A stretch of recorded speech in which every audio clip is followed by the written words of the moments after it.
Hey folks, and welcome back to the MentorCruise podcast. And let's start this one off with a quiz right away. If I ask you right now, what does a product manager do all day? Would you be able to give me a concrete answer? If you can, that's great, and you'll be sure to learn more about it today. But if you can't, you're not alone. The search term around what a product manager does all day actually gets up to 10,000 hits every month in Google.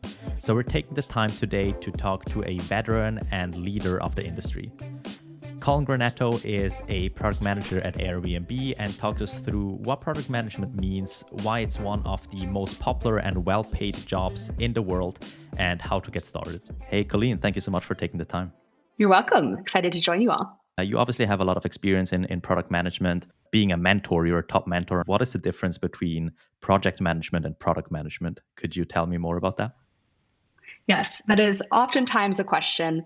And there's all these P words: product, program, project. And then we have product owner versus product manager. And the industry hasn't made it any less confusing for us because different companies use these titles differently. For example, Microsoft calls their product managers program managers. When we're thinking about a core product role, it's about setting the direction the team is going in. I liken it to, we're going to go on an expedition and we have a compass. We have to decide, are we going north, south, east, west, northeast, southeast? When we look at the role of project management, it's much more focused on the execution of it. So now that we know the direction that we're going in, how do we make sure we have all the supplies? But the roles do get blurry, and it is really important for, if both are there, for them to be working together really closely and to be sharing the same message. There's nothing worse than a product manager that's trying to get everyone to go southeast and the project manager thinks we're running north, right? It seems like there's a fair amount of shared responsibility as well, and maybe even shared tasks. There can be, especially when both are working together on a very large initiative or a very large undertaking for the company. Where I would see the division is, having that clarity of when we need to make major decisions that might change our direction. What has drawn you originally to doing product management, maybe also opposed to project management? You can never get away from leading projects in your career. So I don't care what your title is, you're leading projects. I mean, you're leading projects right now here at the podcast, right? Like, sure. It's getting a group of people together to get something done over a period of time. So project management is still a big part of product management. But what I really liked about product management is that ability to deal with really ambiguous situations, understand what you're trying to go towards, and having to learn a lot, synthesize information to come up with a plan and take those insights and turn them into action. And, being able to see it from beginning to end was really interesting to me. You have this little piece of the business that you're running, obviously together with a team, but that chance to be continuously learning, to try new things, and to essentially build a part of the business, or if you're at a smaller company, you're really building the business itself. It's really exciting to me. And it has the opposite of routine because you're doing something different every day and you're always challenged to really learn something new and get into the details on something new as well. And that for me is really exciting because it's you never know what's going to come next. How did the whole nature of product management change, or did it even change from your first position you mentioned, 15 years ago to today? Is there something that's drastically different, or is the core of it still kind of the same? I think the core is the same. What has been interesting is it's become a lot more well-recognized, a lot more popular. Like I said, when I was doing it, I didn't actually realize what I was doing. I remember when I joined, they're like, your role is product owner, product manager. And I'm like, no, I'm a finance manager. Like, why would I want to be this other thing? That sounds like something weird. Of course, now I look back on it and I was like, wow, I had the title and I didn't even know it because it's such a big thing to actually get an official product title. But I think it's, it was also me coming right out of school. This wasn't something that was talked about as a career choice when I was in school. I think that's definitely changed, where there's now institutions that are having this as like a primary focus, or like things that you can, specialize in as you go through and do your degrees. So that's definitely changed, where it's a lot more popular. It's a lot more widely known. I think it's also changed in terms of the support that you can get as a new product manager. in terms of people that are providing thought leadership, resources, and things out there, or even MentorCruise existing. I kind of shared that when I joined the platform is, when I look back at what early in my career, I wish something like this existed and I didn't have to stumble through and figure it out myself, where you have access to people who've been doing it for a long time that aren't your coworkers. So you can have like very transparent, open conversations. And, what I used early in my career was either my coworkers or my friends and family. And like my friends and family had no idea what I did. So it was like, they're having that ability to even just have a lot more being written about this and shared in the public. It makes it a lot easier to kind of expedite your career and get help where you need it. So that's definitely changed. And, for me, being able to be PM at such a, widely recognized company and such a high growth company in the tech industry has been very eye-opening, especially being part of a design-led company. That was something I really hadn't had much exposure to earlier in my career, and being able to see like industry leaders and how you incorporate design into product and design into how you lead the business has been really, really interesting. And, been a huge learning curve for me, but something that's been really, really cool about. We were talking before about, how product management is becoming more, and I actually looked up a stat, and it was that product management by now is one of the top 5 careers in the US.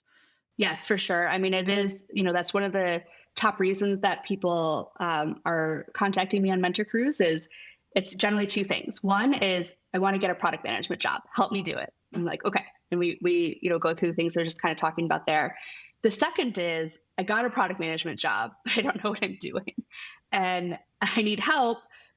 And I want to, I don't want to over rely on my manager because then it looks like I don't know what I'm doing. And so they want, people are like, I need some help to kind of figure out these things, an additional person to bounce ideas off of, and to kind of have someone to work through things like the things they're working on at work together.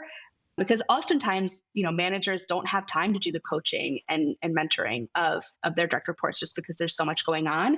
And, most product managers that I know are self-taught.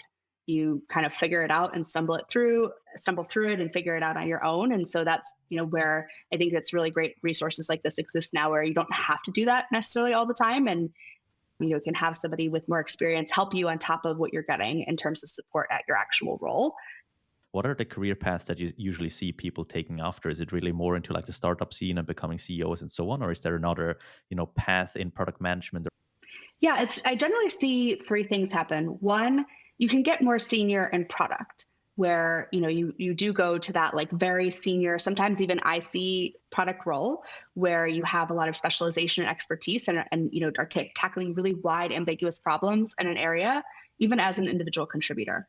Or going the management route where you're starting to take on larger scope, larger team, eventually getting up to the chief product officer level or head of product level, where you're owning the whole product, working with the other executives in the company and, managing and building a team. And then from there, product managers generally have a choice. Do you want to stay specialized in product, or do you want to go a little bit more general and go more of the general manager route and kind of take over business lines or actually managing business lines or business units? And or people kind of go smaller and jump in at a very early startup as the first product hire, or, do a startup themselves. Is there a preferred way to kind of go into product management, or are people coming from all kind of shapes and origins to this career? Yes, people come from everywhere. I say 2 of my favorite stories, one PM that I worked with, she was excellent. She actually had background as a crime scene investigator. And when you think about that, there's a lot of similarities with product. You're basically playing a detective and trying to piece together information to come up with a conclusion. So that skill set is very relevant. I've worked with people that have come from nonprofits, people that have come from MBAs, people that have come from journalism and kind of that component, and also a biology major, someone that came, again, there's a lot of similarities there from like the scientific method and things like that. So what I say is, product managers are coming from everywhere. And I think that is some of the benefit of, product teams. They're generally very well-rounded and diverse because people come from very different backgrounds and skill sets. And for me, I come from a finance background, which very much has that basic understanding of how to run a business, which if you come from other areas into product, you may not have. So there isn't like a one entryway into product, which makes it both harder and easier to break into product. Again, it all boils down to how you tell your narrative. What are the hard and soft skills that people need to brush up on to really be able to make an impact? Or is it more maybe a thing of confidence and just collecting the knowledge? I think it's a mix. It definitely requires confidence to be a PM. I think, when I look at what makes a great PM, a lot of it is grit and determination, where you're not giving up, right? You don't take no for an answer. And the that's not really it's a mindset more than it is a skill. So I think that's a big thing of like the right mindset, because it can be a difficult job. You have to say no 90% of the time, and you never have enough resources to get what needs to be done. So you got to be creative and really push through. I think one of the kind of more soft skills is that communication element of it, of being able to craft those compelling narratives. And then the communication comes in, and that ability to align people to those decisions. The other piece is that business component that I mentioned before.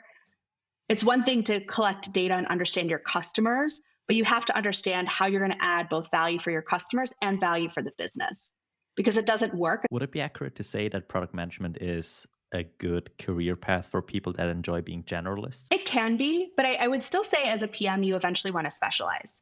When you think about, there's different types of product managers. You could be a platform product manager where you're managing more like internal tools or like the APIs and those technical things that are then, leveraged by other PMs in the company and the business to then, build things for your end customers. You could go into B2B where you're building products for businesses, going into B2C where you're building products for consumers.